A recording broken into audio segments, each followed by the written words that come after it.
A few days later.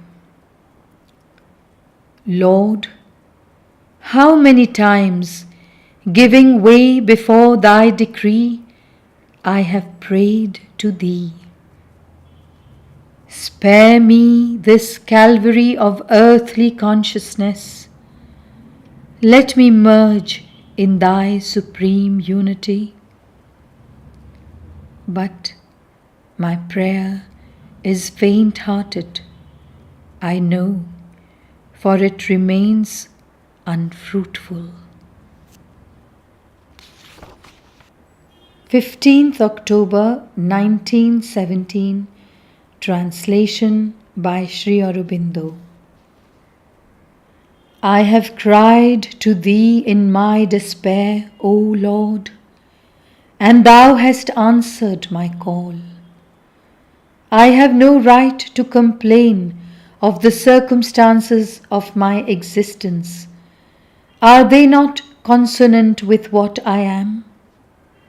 Because thou ledst me to the threshold of thy splendor and gavest me the joy of thy harmony, I thought I had reached the goal, but in truth thou hast regarded thy instrument in the perfect clarity of thy light and plunged it back into the crucible of the world that it may be melted anew and purified.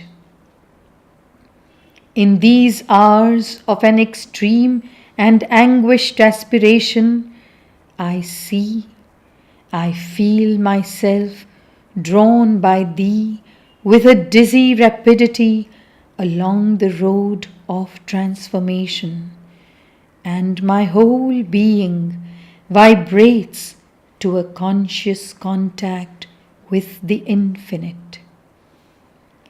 It is so that thou givest me patience and the strength to surmount this new ordeal.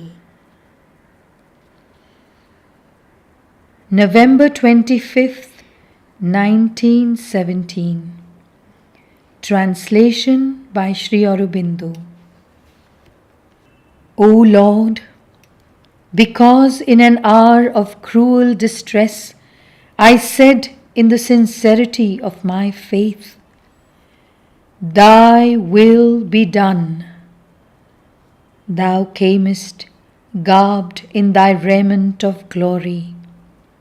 At thy feet I prostrated myself. On thy breast I found my refuge. Thou hast filled my being with thy divine light and flooded it with thy bliss. Thou hast reaffirmed thy alliance and assured me of thy constant presence. Thou art the sure friend who never fails, the power, the support, the guide.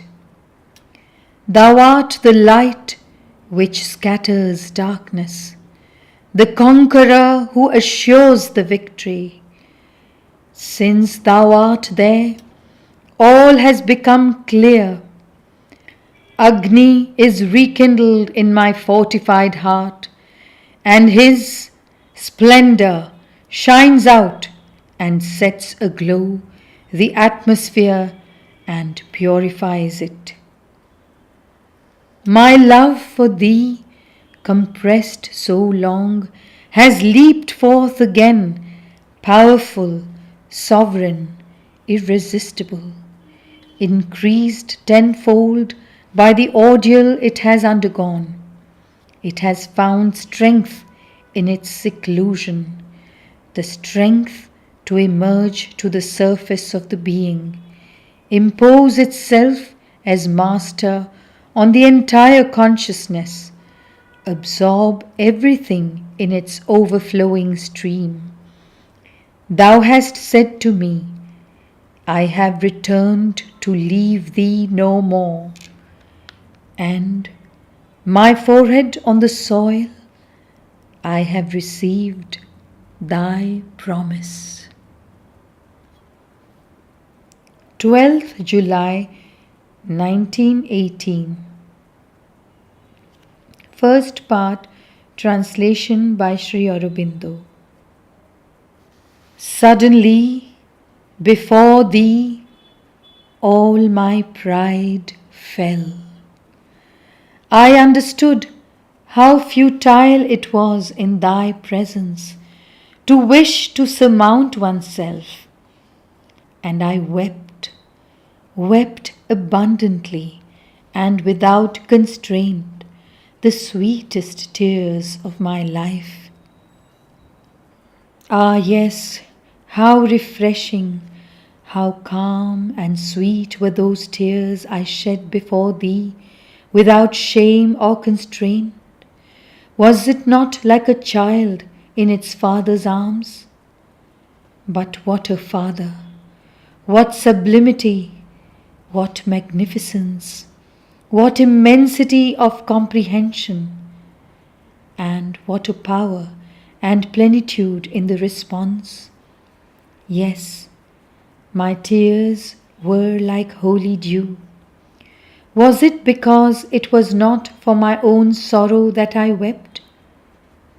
Tears sweet and beneficent, tears that opened my heart without constraint before thee and melted in one miraculous moment all the remaining obstacles that could separate me from thee. Some days ago I had known it. I had heard, if thou canst weep without restraint or disguise before me, many things will change. A great victory will be won. And that is why, when the tears rose from my heart to my eyes, I came and sat before thee to let them flow as an offering devotedly. And how sweet and comforting was the offering. And now, although I weep no longer, I feel so near to thee, that my whole being quivers with joy. Let me stammer out my homage. I have cried too with the joy of a child. O supreme and only confidant, thou who knowest beforehand all we can say to thee, because thou art its source. O supreme and only friend, thou who acceptest, thou who lovest, thou who understandest us just as we are, because it is thyself who hast so made us. O supreme and only guide, thou who never gainsayest our highest will, because it is thou thyself who willest in it. It would be folly to seek elsewhere than in thee for one who will listen, understand, love, and guide, since always thou art there, ready to our call, and never wilt thou fail us. Thou hast made me know the supreme, the sublime joy of a perfect confidence, an absolute serenity, a surrender total and without reserve or coloring, free from effort or constraint. Joyous like a child, I have smiled and wept at once before thee, O my well-beloved. 10th October 1918. O my beloved Lord, how sweet it is to think that it is for Thee and Thee alone that I act. It is at thy service that I am. It is thou who dost decide and ordain and set in motion, guide and accomplish the action. What peace, what tranquility, what supreme delight come with the feeling and perception of this! For it is enough to be docile, plastic, surrendered, attentive, in order to let thee act freely. No longer then are any errors or faults, any lack or insufficiency possible. For what thou hast willed, thou doest, and thou doest it even as thou hast willed it. Accept the ardent flame of my gratitude and my joyous and fully confident adherence. My Father has smiled and taken me in his powerful arms. What could I fear? I have melted into him, and it is he who acts and lives in this body which he himself has formed for his manifestation.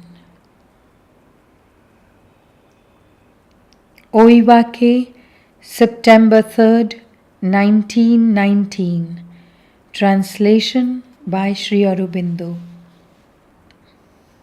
Since the man refused the meal I had prepared with so much love and care, I invoked the God to take it. My God, thou hast accepted my invitation. Thou hast come to sit at my table, and in exchange for my poor and humble offering, thou hast granted to me the last liberation. My heart, even this morning, so heavy with anguish and care, my head surcharged with responsibility, are delivered of their burden. Now are they light and joyful as my inner being has been for a long time past. My body smiles to thee with happiness as before my soul smiled to thee. And surely hereafter thou wilt withdraw no more from me this joy, O my God. For this time, I think, the lesson has been sufficient.